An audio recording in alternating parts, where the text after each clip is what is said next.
Estimados participantes, reciban un cordial saludo. Bienvenidos a la sesión 3 del curso de Acto Jurídico organizado por B-Lawyer. El día de hoy tenemos la presencia de la doctora Sofía Vegaso, quien nos disertará sobre un tema interesante, fundamental, que es el tema de validez y eficacia del acto jurídico. La doctora Sofía Vegaso es investigadora del Observatorio Inmobiliario y Mercantil de la Pontificia Universidad Católica del Perú, con estudios en Derecho Civil Patrimonial, así como arbitraje y mediación en la Universidad de Génova. Asimismo, cuenta con estudios en la Maestría de Investigación Jurídica en la Escuela de Posgrado de la Pontificia Universidad Católica del Perú. Se ha desempeñado como adjunta de docencia en los cursos de Instituciones del Derecho Privado 1, Instituciones del Derecho Privado 2, Reales, Contratos, Personas Jurídicas y Clínica del Patrimonio Cultural. Actualmente es adjunta de docencia en el curso de Reales. Es corresponsable del Observatorio de la Calidad Curricular de la Facultad de Derecho de la PUC. Además, es especialista en Derecho Civil, Derecho Procesal y Arbitraje. Doctora, es todo un honor para B-Lawyer tenerla el día de hoy como ponente. Estamos muy agradecidos por su presencia. Le cedo el uso de la palabra para que pueda iniciar con su ponencia, doctora. Muchas gracias. Muchas gracias a Biloyer por la invitación. Muy buenas noches con todos y todas. Bueno, mi nombre es Sofía Vegaso y el día de hoy vamos a comentarles algunos aspectos sobre lo que es la validez y la eficacia del negocio jurídico propiamente. Es una de las materias con las cuales me inicié, de hecho es una de mis favoritas, así que espero que sea de su agrado la clase que voy a dictar el día de hoy. Para ello voy a utilizar la pizarra para que sea mucho más didáctico. A ver, podría compartir pantalla porque hay una opción en la cual sale pizarra.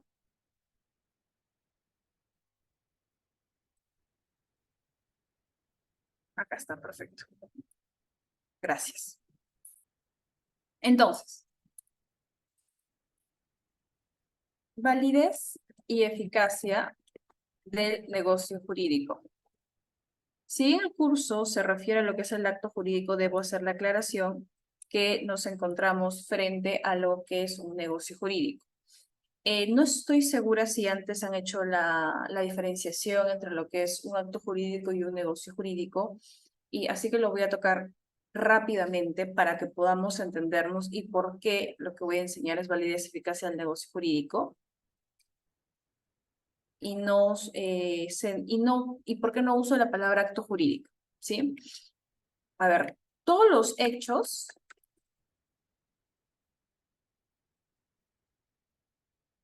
los hechos de la realidad para que puedan ser contemplados por el ordenamiento jurídico deben calzar en una norma. Por eso es que una norma tiene dos partes, tiene supuesto y consecuencia. Entonces, tenemos ahí los hechos, pero dentro de este ámbito de hechos tenemos una clasificación de los mismos. Y para ello voy a poner la siguiente información.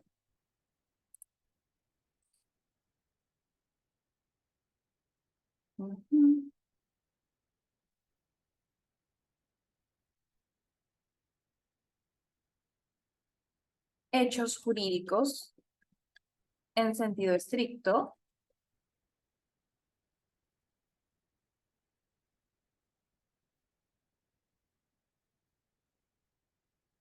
actos jurídicos. Y para avanzar, dentro de lo que es acto jurídico, a su vez voy a ingresar acto jurídico en sentido estricto y negocio jurídico. Negocio jurídico. Entonces, ya sabemos que los hechos en principio, bueno, hechos son hechos jurídicos. Acá le vamos a aumentar la palabra jurídicos. Hechos jurídicos. Son aquellos hechos contemplados en la realidad. Ahora bien, perdón, quiero Ahora sí, perfecto. Le pueden tomar foto a esto si desean. Ahora entonces, hechos jurídicos. Todos hechos aquellos que tienen están subsumidos en una norma y a su vez tienen una consecuencia jurídica. Ahora, esto de que estén subsumidos en una norma, recuerden, no necesariamente tiene que estar expresamente, se puede aplicar incluso una analogía, ¿no? Pero son todos aquellos hechos que van a determinar una consecuencia en el ordenamiento jurídico. Dentro de hechos jurídicos tenemos a los hechos jurídicos en sentido estricto. ¿Por qué se le dice en sentido estricto? Porque ahí no es determinante la voluntad del sujeto de derecho. Sofía, ¿en qué casos no es determinante la voluntad del sujeto de derecho y hay consecuencias? Ejemplos. ¿Qué sucede si hay un terremoto?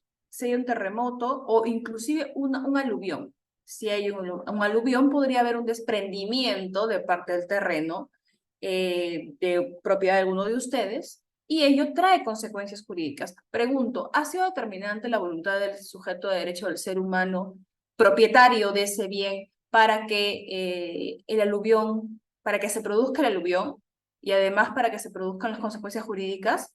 No, no ha sido determinante. Otro ejemplo, yo, Sofía Vegaso, digamos, esto es hace muchos años, pero digamos, tengo ahora 17 años y el día de mañana ya tengo 18 años. El día de hoy, 17 años, tendré la capacidad de goce y el día de mañana tendré la capacidad de ejercicio. Pregunto, ¿mi voluntad ha sido determinante para que se realice este acto y además para que se produzcan las consecuencias jurídicas de ello? La respuesta es no, no ha sido determinante mi voluntad. Entonces, por ello son hechos jurídicos en sentido estricto. Por otro lado, tenemos a los actos jurídicos. Dentro de lo que es actos jurídicos tenemos dos tipos de niveles. Primero es acto jurídico en sentido estricto y por otro lado tenemos a los negocios jurídicos. Ahora bien, ¿por qué se le dice acto jurídico en sentido estricto? A ver, son todos aquellos actos respecto de los cuales la voluntad del sujeto de derecho es determinante para la ejecución del acto, mas no para las consecuencias del acto. Claro, ejemplo, es el matrimonio. El matrimonio, estimados chicos y chicas, el matrimonio es un acto jurídico en sentido estricto en nuestro ordenamiento. Yo decido si me caso o no me caso, pero las consecuencias de ello ya están establecidas en el Código Civil. Ahora bien, respecto al negocio jurídico, en el negocio jurídico tenemos la consecuencia, tenemos que la voluntad es determinante tanto para el acto como para las consecuencias. O sea, un ejemplo, un claro ejemplo, un contrato.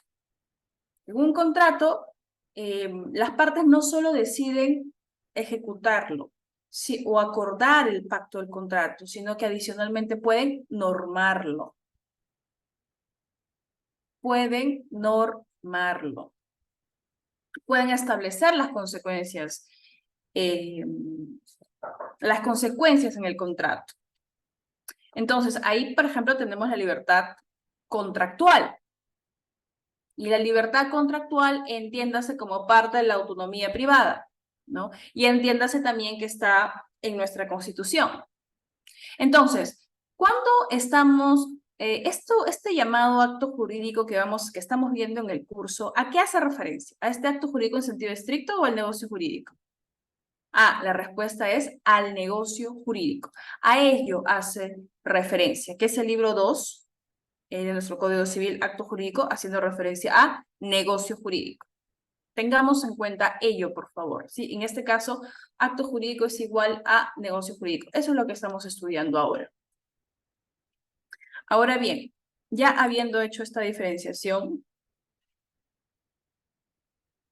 vamos a dar un paso más adelante. Ok, tenemos un negocio jurídico.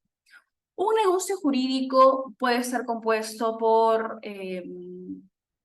normas supletorias, porque las partes no se pusieron de acuerdo en ciertos aspectos del contrato, digamos un contrato, normas supletorias.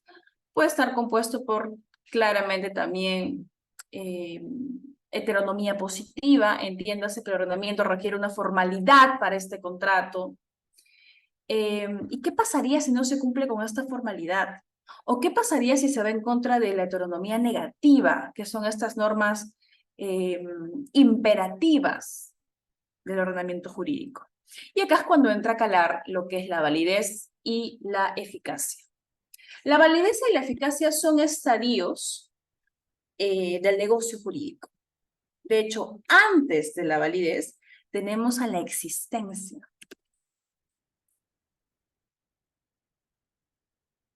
La existencia.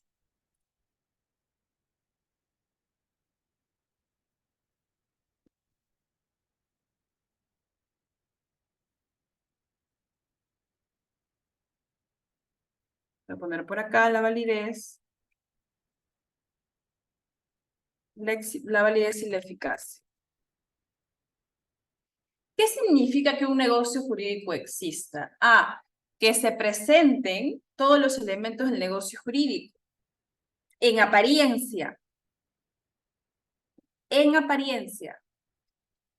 Sofía, ¿qué sucede si no está el objeto en el negocio jurídico? Si no está el objeto en el negocio jurídico, entonces estaremos frente a la inexistencia del negocio jurídico.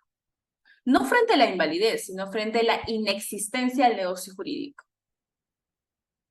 Pero yo les pregunto, en nuestro Código Civil, en uno de los primeros artículos del libro 2 de acto jurídico, señala, cuando es nulo el negocio jurídico o es inválido cuando hay falta de manifestación de voluntad.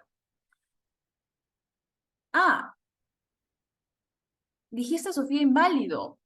Ya, pero Sofía, tú acabas de explicar que cuando falta un elemento del negocio jurídico, entonces es inexistencia. Entonces, ¿por qué el Código Civil me dice que es inválido y no inexistente? La respuesta a ello es que es por opción legislativa, chicos. Por opción legislativa se determinó que en el caso de la falta de manifestación de voluntad, estamos frente a la invalidez y no frente a la inexistencia. Pero en principio es causal de inexistencia. Ahora bien, ya teniendo claro lo que es la inexistencia y claramente que no forma parte del ordenamiento jurídico, y voy a dar un ejemplo de inexistencia adicional, pero antes quiero entrar a la validez. A ver, dentro de la validez, ¿qué significa que un negocio jurídico sea válido? Significa que ha respetado las normas imperativas, que ha respetado las normas, las buenas costumbres, que ha respetado las normas de orden público. Por ello existe, que además, claramente, tiene todos los elementos del negocio jurídico, ¿sí? ¿Y qué pasa cuando es inválido? ¿No?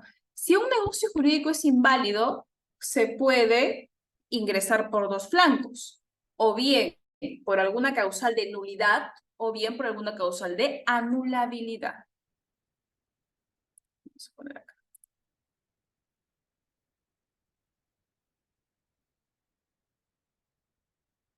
Bien por nulidad o por anulabilidad.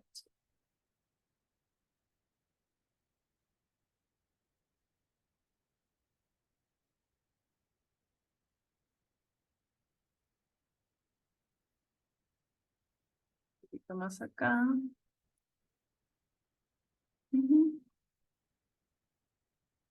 Bien por nulidad o bien por anulabilidad. ¿Cuál es la diferencia entre la nulidad y la anulabilidad? La nulidad puede ser solicitada por cualquier interesado, pero inclusive de oficio. ¿Por qué inclusive de oficio? Porque está afectando un bien jurídico tutelable y que es de interés de la sociedad.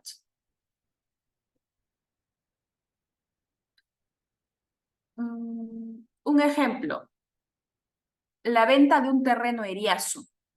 Los terrenos eriazos no son objetos que forman parte del mercado. Entonces, nulidad. Incluso, como les comentaba, podría ser solicitado de oficio por el juez. Otra diferencia.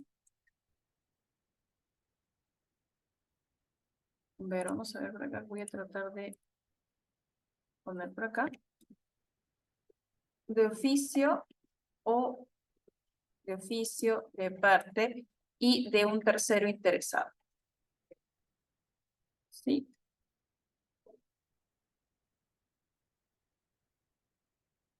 Voy a hacer este texto más pequeño. Creo que puede ser por acá. A ver. En todo caso, voy a poner esto más acá. Esto más acá.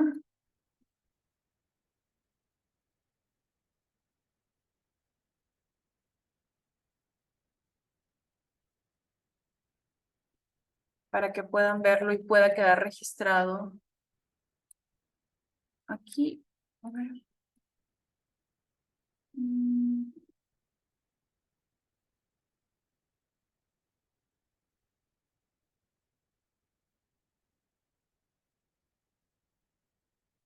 Entonces tenemos que la nulidad puede ser solicitada de oficio, de parte y de un tercero interesado.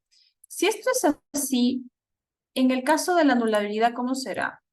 Según nuestro Código Civil, solo puede ser solicitado de parte o de un tercero afectado o interesado. En el caso de la anulabilidad, solo puede ser solicitado a pedido de parte o de un tercero interesado. Siguiente diferencia.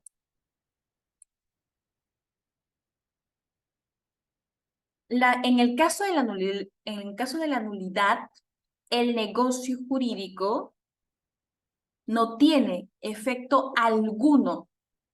No tiene efecto alguno.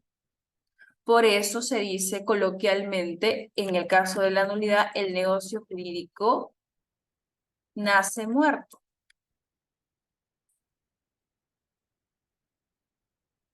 En cambio, en el caso de la anulabilidad, se dice que el negocio jurídico nace enfermo.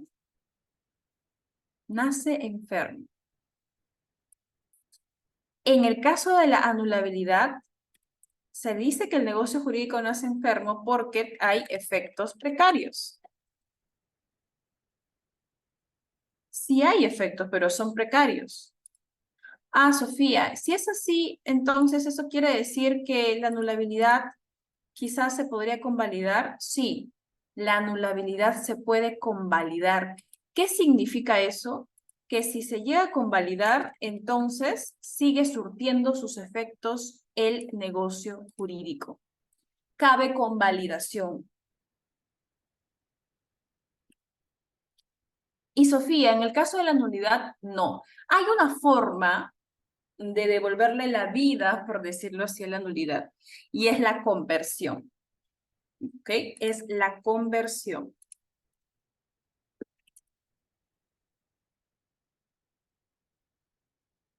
Pero la conversión está prohibida en el Perú. Está prohibida en el Perú. Y eso de nuevo ustedes lo pueden verificar en su propio Código Civil. Está ahí. Ah, también tenemos efectos a nivel procesal. ¿En cuánto tiempo se puede solicitar ¿en cuánto tiempo se puede solicitar la nulidad? ¿O en cuánto tiempo prescribe la nulidad?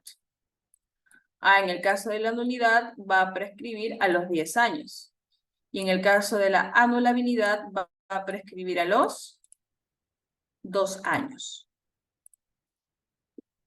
10 años, prescripción.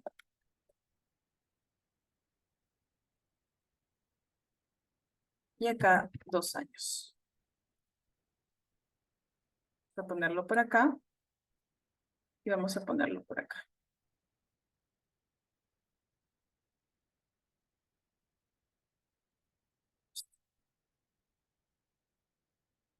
Listo. Sí, ahí tenemos las diferencias principales entre la nulidad y la anulabilidad. Ahora vamos a ver, luego de explicar la eficacia, las causales. En el caso de la eficacia,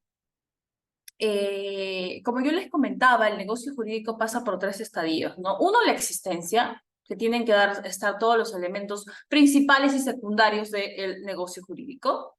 Pasa a la validez y finalmente a la eficacia.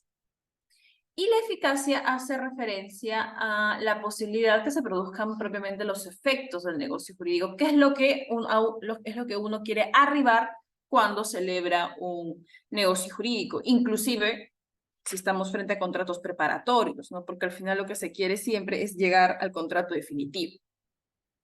Entonces, para determinar en qué casos estamos frente a nulidad, frente a inexistencia, frente a anulabilidad, frente a ineficacia, tenemos que entrar a ver los elementos del negocio jurídico, ¿sí? Para ir determinando en qué casos,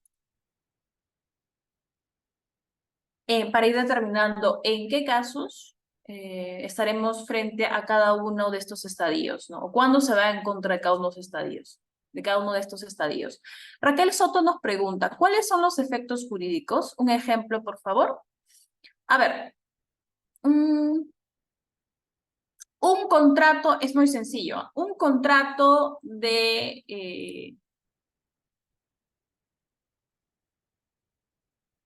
docencia, ¿sí? Digamos que alguno de ustedes necesita clases sobre reforzamiento de acto jurídico o negocio jurídico y me contrata a mí.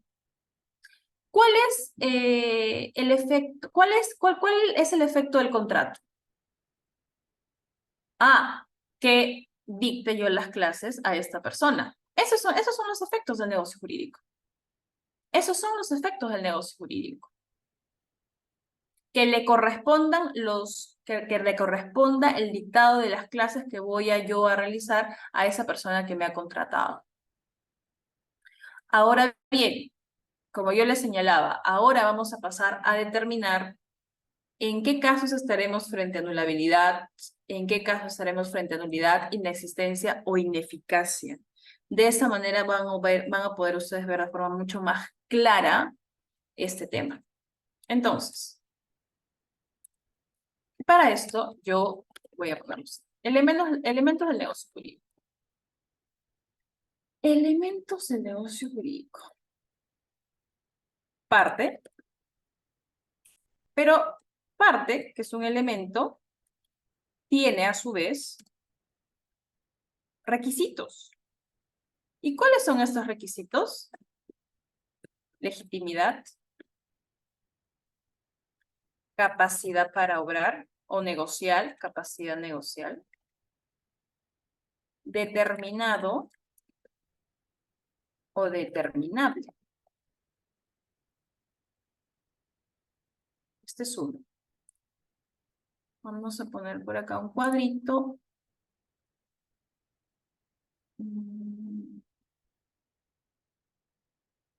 Sí, este es un elemento. Siguiente elemento.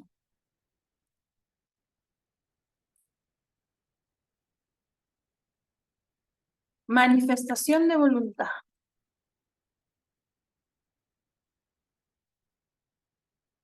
Manifestación de voluntad. Esto, a ver, chicos, yo estoy poniendo las partes del negocio jurídico como algo preliminar para que podamos entender mejor lo de la validez y la eficacia y la existencia, ¿sí? Pero claro, cada uno de estos elementos va a ser abordado en este curso. Así que no voy a entrar tampoco a profundizar tanto en cada uno de los elementos, sino mi objetivo es que se vayan el día de hoy con el conocimiento de saber en qué casos van a estar frente a causales de nulidad, en qué casos van a estar frente a causales de anulabilidad y en qué casos van a estar frente a causales de ineficacia. ¿Sí? Entonces, manifestación de voluntad a su vez tiene requisitos. Tiene que ser seria y sin vicios.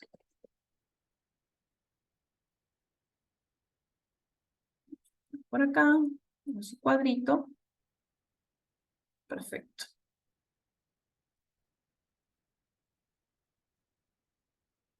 Siguiente requisito, objeto.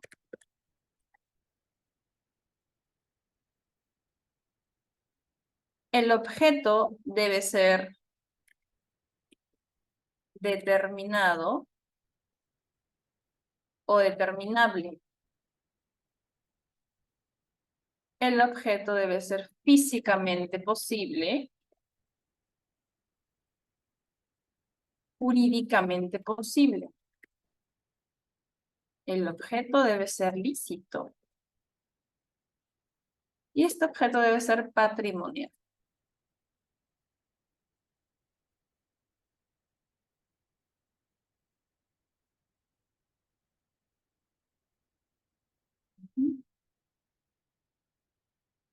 Elemento parte, elemento manifestación de voluntad, elemento objeto. Ahora,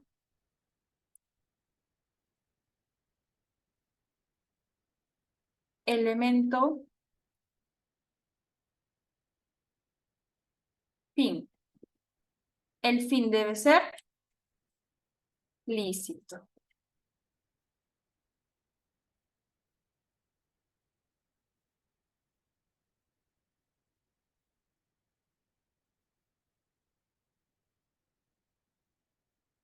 El fin debe ser lícito. Adicionalmente, tenemos un elemento final, y es la formalidad.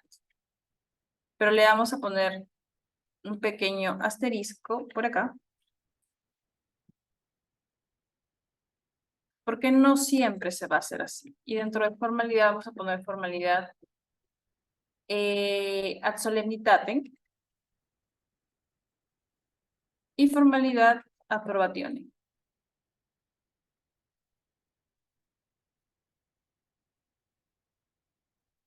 Aprobación. Vamos a ponerle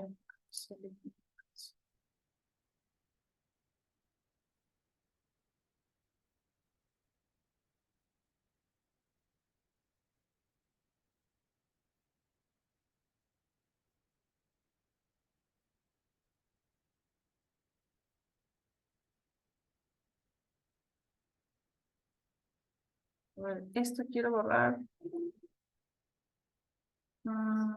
Ya. Ok. Entonces, tenemos a los elementos del negocio jurídico. ¿Por qué le he puesto formalidad un asterisco? Porque no siempre se va a cumplir. Entonces, dentro de los elementos del negocio jurídico tenemos el elemento parte, ¿no? ¿Y quiénes son las partes? Es el centro de imputación de deberes y derechos. O sea, son los sujetos de derecho. Por eso es un centro de imputación de deberes y derechos. Empecemos por la capacidad negocial. Yo pregunto, ¿un niño de 12 años podría comprar una casa? No, un niño de 12 años no podría comprar una casa, no tiene la capacidad negocial para ello. ¿A partir de cuándo podría comprar una casa? Cuando cumpla 18 años, o sea, cuando sea mayor de edad. Ahí recién podrá comprar una casa. Un chico de 8 años podrá ir a la tienda cerca a su casa a comprar lechuga. La respuesta es sí. Sí puede hacer eso, porque en ese caso, nuestro Código Civil, si bien ha sufrido una modificación, tengamos en cuenta eso, porque en el 2018 hubo una modificación que pasamos del modelo rehabilitador al modelo social. Por eso que ahora ya no hay incapacitados, sino hay discapacitados en general. En el caso, hay un artículo que señalaba que si la persona podía discernir ¿qué es el discernimiento? Diferenciar lo bueno y lo malo. Si podía discernir, podía realizar actividades de la vida diaria sin importar la edad que tenía, ¿no? Y ese artículo luego se modificó y parecieren darnos a entender que en un principio, pues los menores de edad no pueden realizar ciertas actividades de la vida diaria, pero eso es falso, porque ese artículo tiene que interpretarse conforme a la Constitución. Entonces, en ese sentido, si un niño de 8 años desea ir a la tienda a comprar lechuga, eso sí es posible. Entonces sí tendría, digamos, capacidad negocial para ello, sí podría ser. Entonces, la capacidad negocial va a hacer referencia a ello. La capacidad para poder establecer para poder comprometerse frente a negocios jurídicos. Ahora, determinado, determinable, ¿no? Determinado que esté completamente identificado al momento de la suscripción del contrato o del negocio jurídico, y determinable en el caso que el sujeto no esté completamente determinado al momento de la suscripción del negocio jurídico, pero sí se dejan rastros o se dejan señales para que en un futuro se determine. Y esto es básicamente, por ejemplo, el contrato. Un ejemplo para ello puede ser el contrato por persona a nombrar, ¿no? Que en un principio con quien uno celebra el contrato no está vinculado, sino que esta otra persona va a determinar al sujeto de derecho con el cual me voy a vincular en un futuro. Y hay un plazo también para eso. Entonces, ya tenemos claro lo que es la capacidad negocial, ya sabemos lo que es terminado determinable. Pero la legitimidad, ¿qué es la legitimidad? La legitimidad es la posibilidad de que se desplieguen efectos jurídicos en las esferas jurídicas de los sujetos de derecho que forman parte de este contrato o del negocio jurídico. Entonces, ¿qué pasa si no se cumple con la capacidad negocial? ¿Qué pasa si no se cumple con la legitimidad? ¿Y qué pasa si no se cumple con ser determinado o determinable? A ver, en el caso de la capacidad negocial, el negocio jurídico será nulo o anulable, dependiendo de la situación, porque nuestro Código Civil señala que cabrían algunas causales de nulidad o de anulabilidad, depende de la edad de la persona. Y no solamente la edad, sí, depende de la edad. De hecho, ustedes van a poder ver bien ahí que a los chicos de 14 años ya se les permite casarse, si es que han sido padres, ¿no? Pero solamente para esos efectos. Y en cambio a los chicos mayores de 16 ya se les permite realizar otros actos.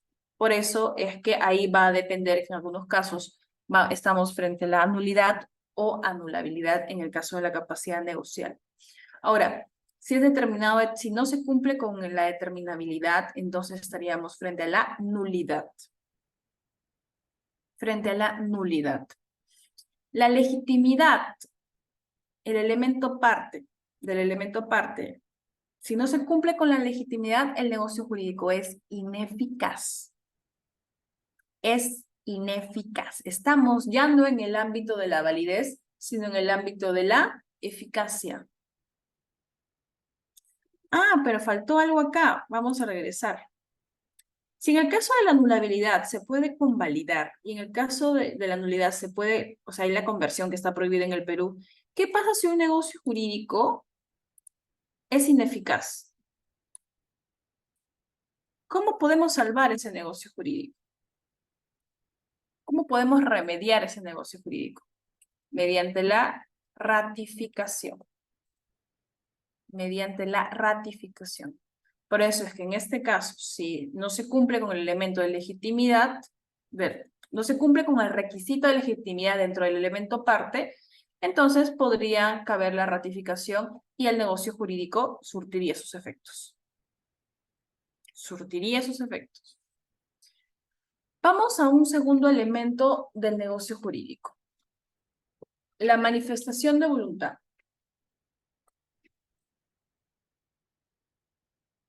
Y acá tenemos que tiene que cumplirse además dos requisitos. Tiene que ser seria y sin vicios. ¿A qué debemos tomar en cuenta? ¿Qué entender por seriedad? Yo les comento algo. En este ámbito de clases, yo le puedo decir a uno de sus compañeros, vamos a ver acá, no sé, a Kimberly, ¿ok? Yo le digo a Kimberly, Kimberly, te vendo mi casa. A $50,000, es una casa ubicada en, no sé, en La Molina, Villaflores 591, te lo vendo a $50,000. Un ejemplo muy burdo, porque claramente una casa no está a ese precio. Y Kimberly dice, ya, Y yo utilizo este ejemplo justamente, digamos que estamos en un curso de derechos reales o estamos en un curso solo de contratos típicos, porque compraventa es un contrato típico, y yo le señalo yo a Kimberly. ¿Cómo se transfiere propiedad inmueble en el Perú? Tan solo con la manifestación de voluntad de ambas partes. Entonces, en principio, parece que Kimberly ya se quedó con mi casa, porque ya aceptó la oferta que yo lancé. Ah, no, pero estamos en un ámbito académico. Estamos en un ámbito de clase. No ha habido seriedad respecto respecto de mi manifestación de voluntad para vender esa casa. Por ende, no se habría cumplido con uno de los elementos de la manifestación de voluntad, que es la seriedad. Otro ejemplo. Yo tengo una amiga, María, y yo tengo un carro y a María siempre la recojo de su casa, ¿no? Digamos, el día 5 de septiembre la empecé a recoger. El 6 de septiembre, el 7 de septiembre, siempre la recogía de su casa para ir al gimnasio. Y hoy día no la recogí. No la recogí y ella tenía que llegar rápido al gimnasio. eh, Tenía que llegar rápido al gimnasio. Y ella luego me quiere y me dice, Sofía, tú tenías la obligación de venir y recogerme y llevarme al gimnasio. Has incumplido eso. Yo extrañamente diría, pero no, porque acá no hay ningún contrato. No hay un contrato de transporte. Entonces, eso es un acto de cortesía que yo realizo. Los actos de cortesía, chicos, claramente no ingresan en el ámbito de seriedad de la manifestación de voluntad para una contratación. Entonces, en ese caso, tampoco habría una manifestación de voluntad seria, ¿no? De realmente querer comprometerse en ejecutar un contrato de transporte en el ejemplo que da. Ahora, sin vicios. En lo que es sin vicios, pues puede haber error, puede haber dolo, puede haber un error abstractivo, hay tipos de error que seguramente ustedes lo van a ver también en el curso. Entonces, ¿qué pasa si no se cumple con la seriedad? ¿Qué pasa si no se cumple con la seriedad? Estamos frente a nulidad, anulabilidad, ineficacia, inexistencia. En el caso de la seriedad, si no hay seriedad, estamos frente a la inexistencia. Por eso yo les dije que luego les iba a explicar mejor lo de la inexistencia. Estamos en el ámbito de la inexistencia cuando una manifestación de voluntad no es seria, porque no hay contrato, no hay verdadero compromiso, ¿no? Ahora, sin vicios, si estamos frente a lo que es por error, causales de error o causales de dolo, pues ahí estamos frente a la anulabilidad. Eso es lo que ha establecido nuestro Código Civil, la anulabilidad. Ahora, cuando ustedes quieren diferenciar el objeto del fin, siempre tienen que hacerse la siguiente pregunta, ¿no? ¿Sobre qué recae el negocio jurídico y para qué es el negocio jurídico? Cuando ustedes se respondan a la pregunta sobre qué recae el negocio jurídico, estaremos haciendo referencia a objeto. Y cuando veamos o tengamos la pregunta ¿para qué es el negocio jurídico? Estaríamos haciendo referencia a fin. En este caso tenemos si es determinable, la misma explicación respecto de lo que es parte. Físicamente posible que de acuerdo a la realidad puede existir, jurídicamente posible que sea parte del comercio, lícito que no vaya en contra de normas imperativas y buenas costumbres, y patrimonial que haya un contenido, un valor de mercado o un valor personal atribuido por las partes. Si estamos frente a determinable, es nulo el objeto. Si es físicamente imposible, nulidad. Si estamos frente a lo jurídicamente imposible, es nulidad. Si es ilícito, nulidad. Y si no es patrimonial, es nulidad. Lo patrimonial tiene dos aspectos, chicos. El quo y el quantum. Cuando estamos frente al quantum, ahí es donde se le atribuye el valor de mercado o el valor que las partes, un valor subjetivo que las partes le atribuyen al objeto. Pero cuando estamos frente al quo, tiene que cumplir, tiene que tener relevancia jurídica, debe además no ir en contra de normas de orden, normas imperativas, normas de orden público. Un poco que en lo patrimonial también se repite lo de la licitud, ¿no? Entonces, sí, si no se cumple la patrimonialidad, también estaríamos frente a nulidad. Nulidad.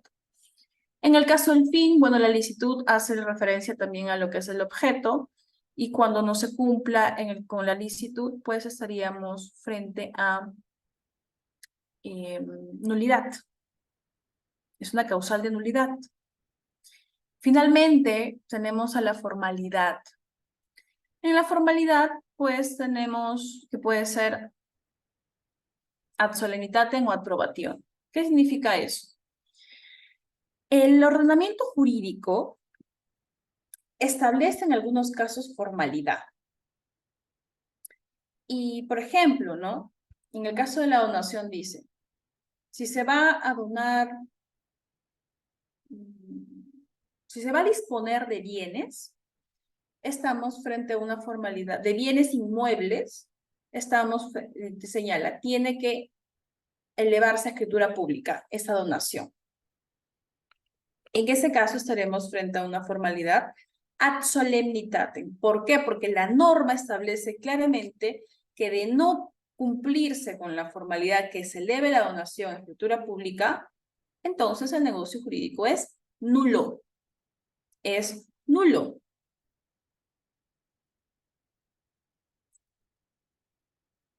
Otro ejemplo. Otro ejemplo. Es un poquito complicado esto, pero a ver. La hipoteca. En lo regulado en nuestro Código Civil, creo que es el artículo 1090 y 1091, en el 1090 señala que la hipoteca se constituye por escritura pública y no pone coma ni nada por el estilo, no pone bajo sanción de nulidad, no lo pone. Entonces, es una formalidad probationem. ¿Por qué? ¿Qué significa formalidad probationem? Es un consejo del ordenamiento jurídico a ti, sujeto de derecho, para que ante cualquier inconveniente, ante cualquier problema, puedas probar que existe ese negocio jurídico, que se celebró ese negocio jurídico. Sirve como medio probatorio. Por eso se dice formalidad ad probationem. Pero si no sigues esa formalidad, no hay problema. No es que tu negocio jurídico va a ser inválido, no. Entonces, cuando estamos frente a hipoteca, sería formalidad ad probationem. Pero ¿por qué yo les decía que era un caso más complejo? Y es porque el siguiente artículo señala que en el caso del gravamen debe estar en escritura pública. Perdón, en registros. El gravamen debe estar en registros públicos. Y ahí será válida la hipoteca. Expresamente lo dice, válida la hipoteca. Entonces, estamos frente a dos artículos. El primer artículo nos dice la hipoteca se constituye solo, o mejor dicho, se puede constituir por escritura pública. Ojo, que si ni dice en principio bajo sanción de nulidad, porque así lo dice, inclusive puede ser bajo documento privado. Pero el siguiente artículo nos señala el gravamen debe inscribirse en registros públicos. Y claramente el gravamen es una parte de la hipoteca, o sea, no puede haber hipoteca sin gravamen. El gravamen tiene que estar inscrito en registros públicos y ahí será válido. La interpretación que se le ha dado a ambos artículos esta es una interpretación sistemática por ubicación de la norma. La interpretación que se le ha dado es que a nivel contractual, bastaría con una escritura pública, pero a nivel de derechos reales, pues tiene que elevarse a registros públicos.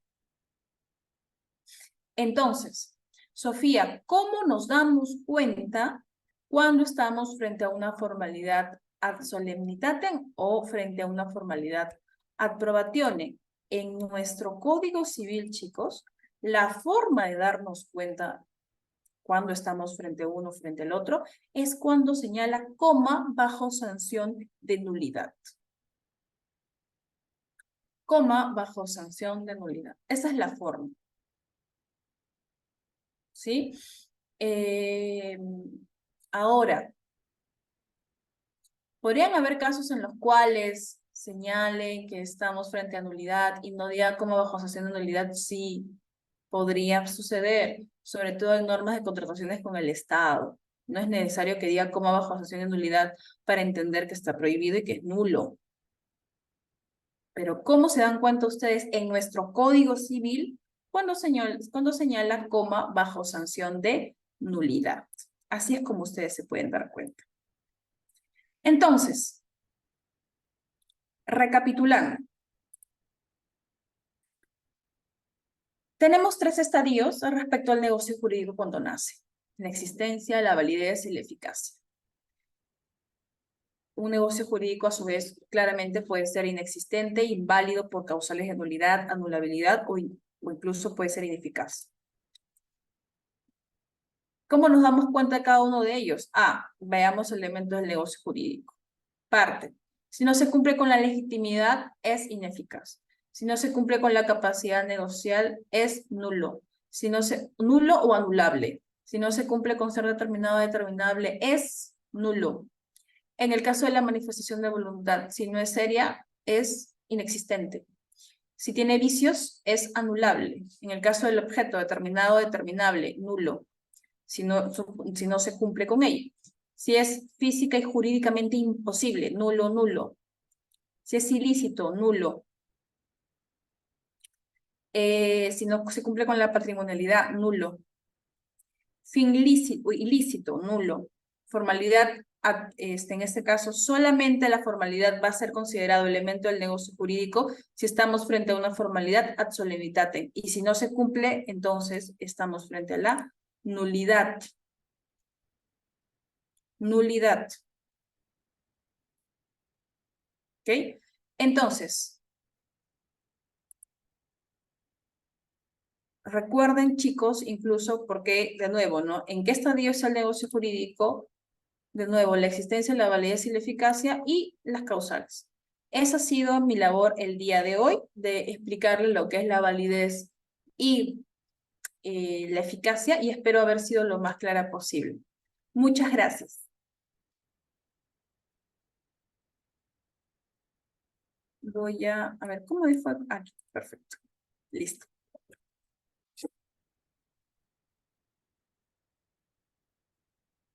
A ver, acá tenemos una pregunta. Ok, Víctor. La anticresis sin inscripción registral, ¿sería exigible? Habría que, a ver, si en el caso de la anticresis no hay norma alguna que señale que tenga que estar en registros, entonces no hay problema. No hay ningún problema respecto a su constitución. Constitución, ¿ok? Pero claramente, qué te da registros públicos?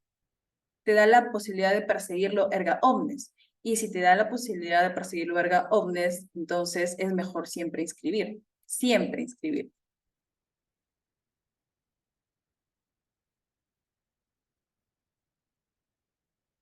Entonces, no sé si por ahí hay alguien de BeLawyer.